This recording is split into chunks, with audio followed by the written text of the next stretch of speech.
Hello again and welcome back to the UK edition. In the thick of the election campaign, we know who our candidates are, don't we? And we've heard from them almost certainly about the NHS, about immigration, about this local issue, that local issue. But really the overarching issue is Brexit. It is the hold-all issue that includes all the others. Europe is at the heart of this election, which makes it a good time to speak with the former British Minister for Europe, Keith Vaz. Let's to Leicester.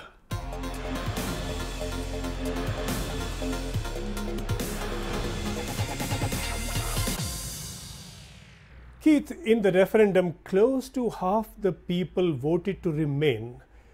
Today, the two main political parties are agreed on one thing, which is that they do not really make a priority of giving expression to that view. There seems to be a quite stark mismatch here. How is this campaign going to address that? That is a very important issue, and at the moment there is no voice for the Remainers, because the Labour Party and Conservative Party, the two main parties in the United Kingdom, are going into this election committed to coming out of the EU. And how we address the concerns of half the population is going to be an issue that needs to be taken up in this campaign. How is your party taking it up? Well, we are developing the campaign. The campaign has only just started.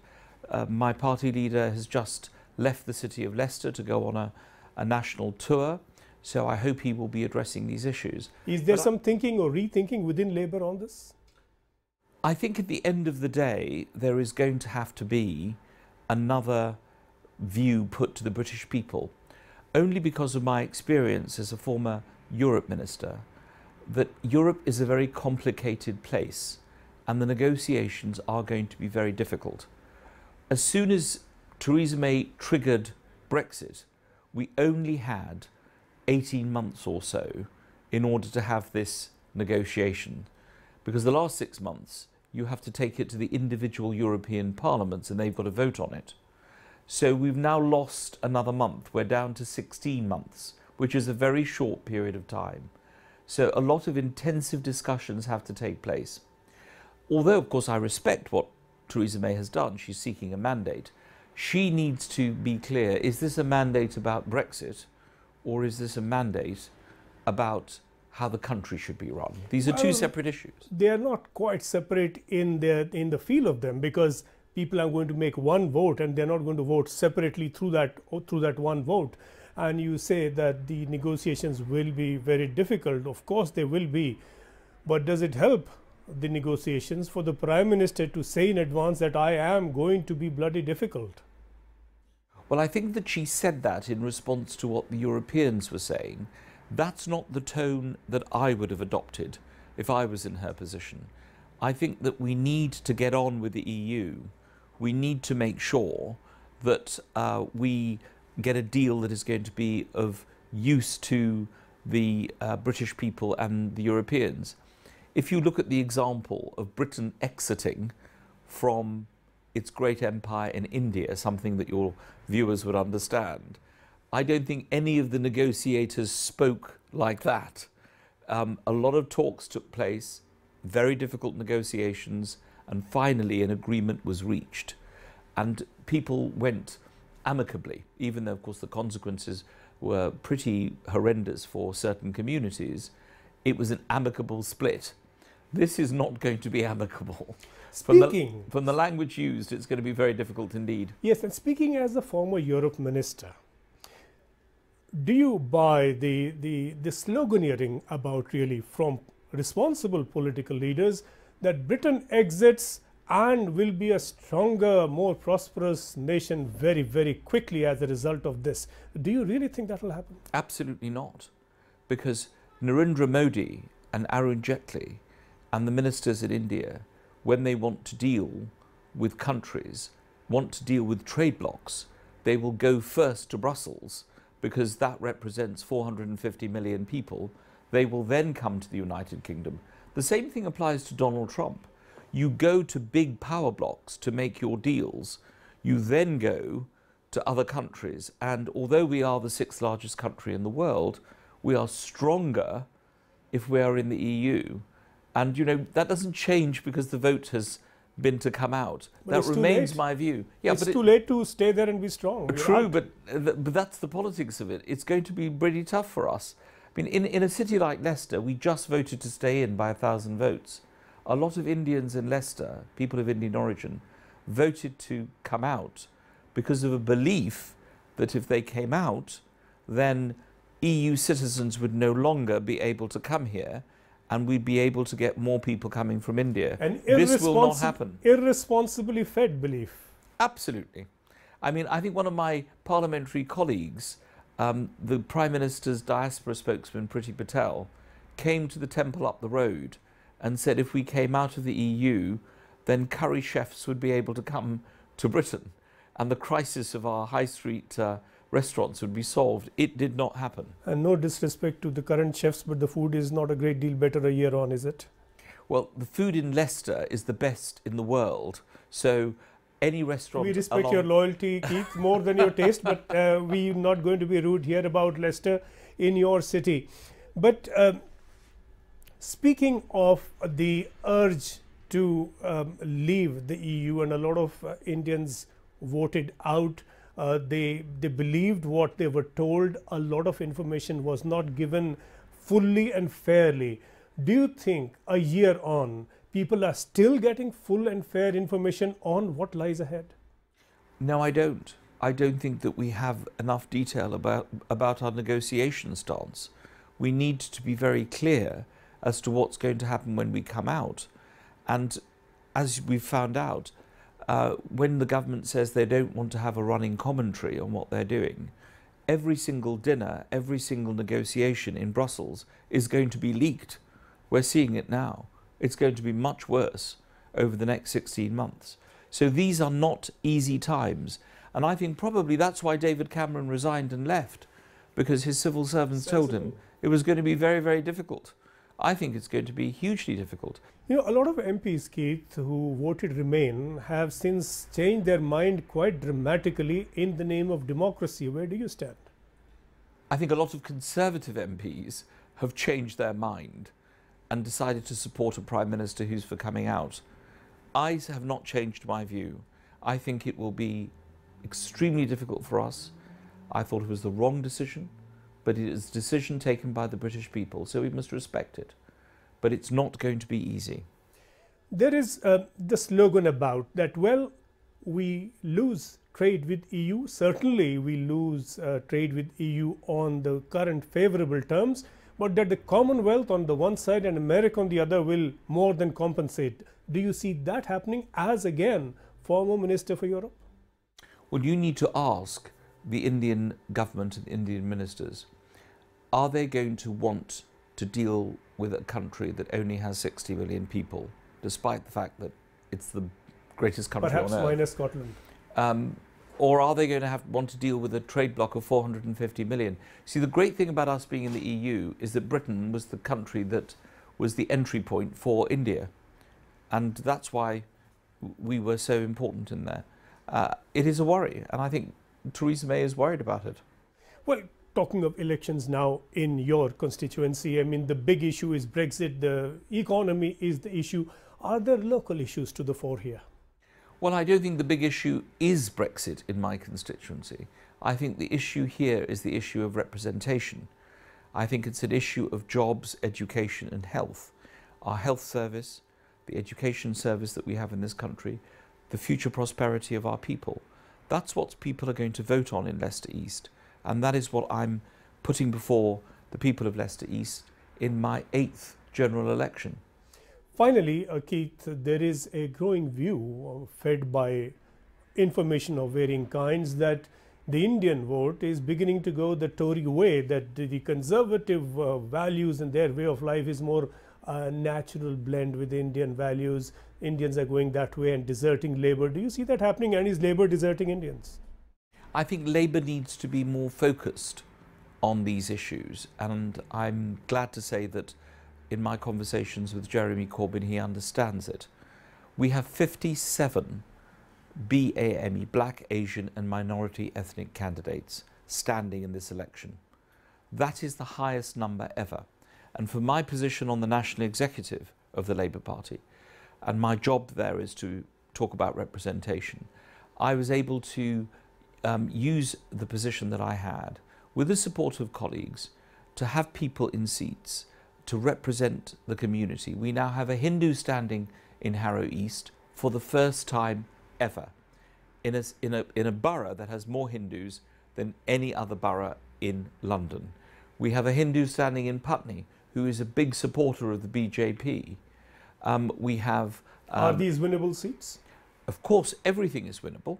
Harrow East only has a majority of 5,000. Putney was Labour in 1997.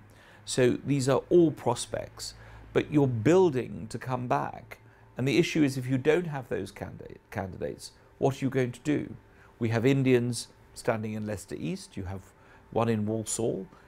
There are Indian Muslims standing. So, of course, the Indian vote is very important. But all this is in the face of a Tory wave, is it not? It is, and of course, you know, this is my 30th year in Parliament. I can remember a Labour government. I can remember the government before a Labour government. And these are cycles. Just as in India, you'll have a period when one party dominates and a period when another party dominates. This is the situation at the moment. These are exceptional circumstances where you've got a Prime Minister who is going to the people and asking for a mandate to negotiate on a programme that she hasn't described. That's pretty unique. And that's why a lot of the UKIP supporters have moved directly to the Conservatives. And as a result of that, the government is going to do well. I still think we're going to do much, much better than people predict. And the country needs a Labour government. Well, we certainly are not surprised that you should think so, Keith, but very many thanks for talking to us. Thank you, Sanjay.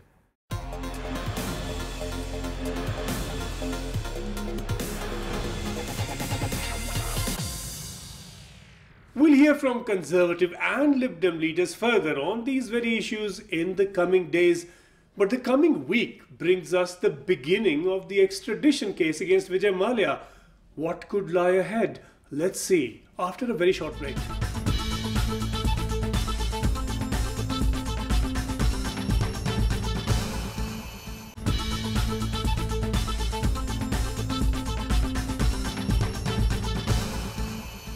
Welcome back. Now, the particular legalities and facts involved in the Vijay Mallya extradition case would, of course, be for the court to take a view on. But what kind of issues does the court have to consider? Let's hear from Jaswinder Nakhwal, partner at the legal firm Peters & Peters. Jaswinder, there's a great deal of interest in India, inevitably, in the Vijay Mallya extradition case. What would a court here need to be satisfied of for extradition to take place? The court would be concerned with a number of factors. Essentially, they would need to be satisfied that there is, firstly, a prima facie case, as it's called, made out.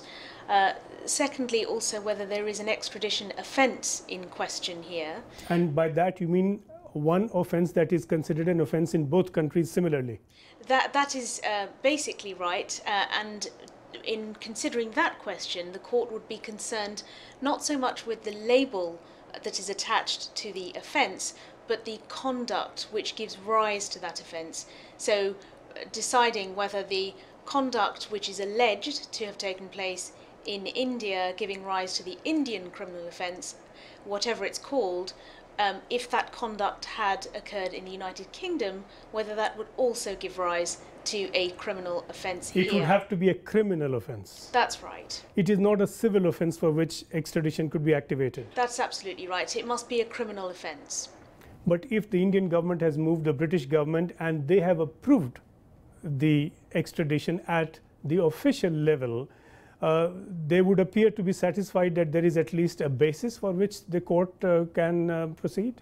Well, what has happened so far in this case is that an extradition request has been accepted by the Home Office in the United Kingdom, but that does not mean that either the executive or certainly the court has made any decision as to whether or not extradition should take place. The court has not, but the executive has. The executive has accepted the request on some technical minimal grounds on which any request is considered to be valid, but that is not a qualitative decision on whether or not extradition should take place. So the Crown Prosecution Service, which will prosecute the case, is not necessarily convinced that there is a case.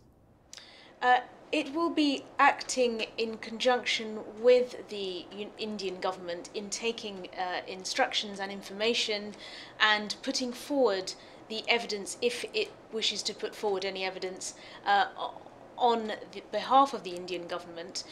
But it's really for the judge to decide on balance from both arguments from the defence and the Crown Prosecution Service as to whether extradition should take place. Would loan defaulting be considered an offence in Britain? Well, it may be called something else, and again I would reiterate the point about the conduct that would be considered, which could give rise to a criminal offence in the United Kingdom.